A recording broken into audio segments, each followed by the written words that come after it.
If you're anything like me, you have found yourself caught in this mental loop where attention gets stuck in the past. It gets stuck on a decision that we made in the past. If we had chosen differently, we might have avoided catastrophic results. If only we had made different choices. But it can be helpful when we do this to widen our view and ask ourselves the important question of how helpful is this? To constantly travel the road of regret, the shoulda, the coulda, the wouldas. How is doing this affecting your ability to find joy in the only reality that exists, the reality that is right here and now, in the very immediate moment of now? Hey friends, welcome back to the channel. If you're new here, I'm Jess and you are watching Living Free, and this is where we discuss some of the things that can get us stuck in life with the goal of providing some encouragement and inspiration to become liberated. If you have been watching the channel for a while, please consider subscribing and showing your support. So today I want to discuss the relationship between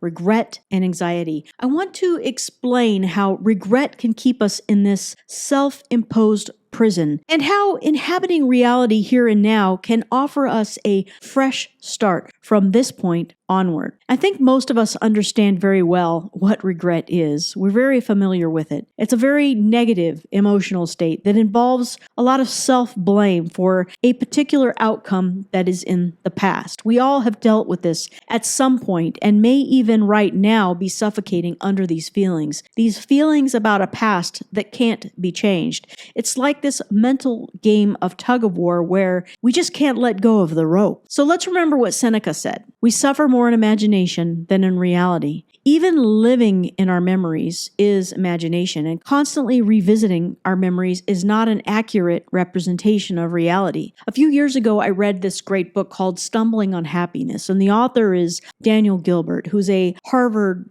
psychology professor, and he presents the idea that imaginations and memories and perceptions of the past are highly inaccurate and subjective. We don't consider what was actually happening to us when those past decisions were made. We only look at what the outcome was. Essentially, he points out that we reconstruct our memories to reflect how we should have felt instead of how we actually felt at the time that we made the decision. We don't have that hindsight when we did what we did back then. We only know what we knew at the time and what we actually felt at the time that the decision was made. We did the very best we could with the knowledge and the resources that we had at the time. And this is true no matter what state of mind we were in back then. Say if we were drunk or we were under the influence of something, well, this still applies. We did such and such according to how we were back then. And to live mentally in this state of regret is simply an exercise in futility.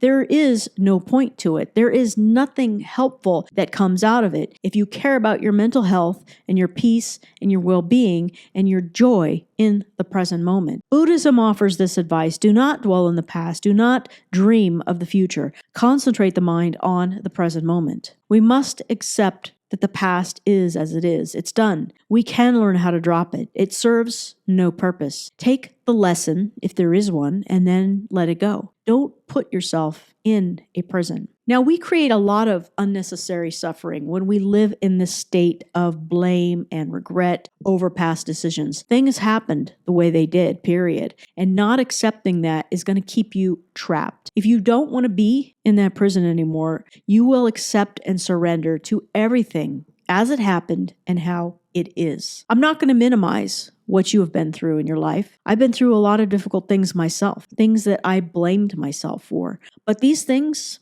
no matter how awful they were, are what brought us here today. They also shape the future you, the you that you will unfold as. Consider that even this very moment is going to shape the next moment. The Stoics teach that we can't control anything that happens. We can only control our reaction to what happens. Letting go of self-blame about the past doesn't absolve us of responsibility. It means realizing how unhelpful and unproductive it is to live in this continued cycle of self-judgment about something, the past, that can't be changed. If you want to feel better and have some relief in your present reality, we must pass through this doorway of acceptance and surrender no matter what. And even if time travel was possible, One change to the past would change everything in your present. You might not even be here. You might have different kids or no kids. You might have a different partner or spouse. People might have lived.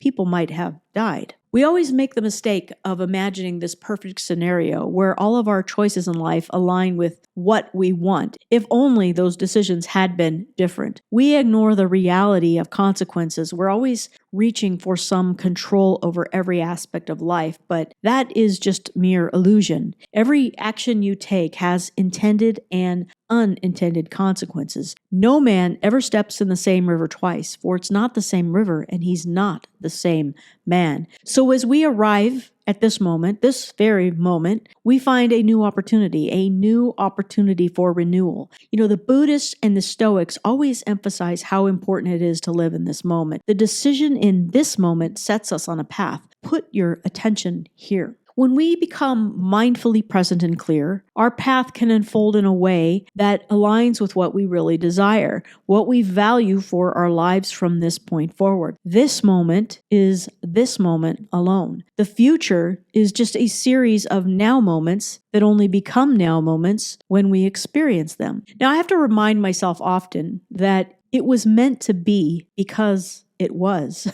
It was meant to happen a particular way because it did happen a particular way. And each new day and each now moment is a fresh beginning. So I encourage you, my friends, to remember this. The happiness of your life depends on the quality of your thoughts.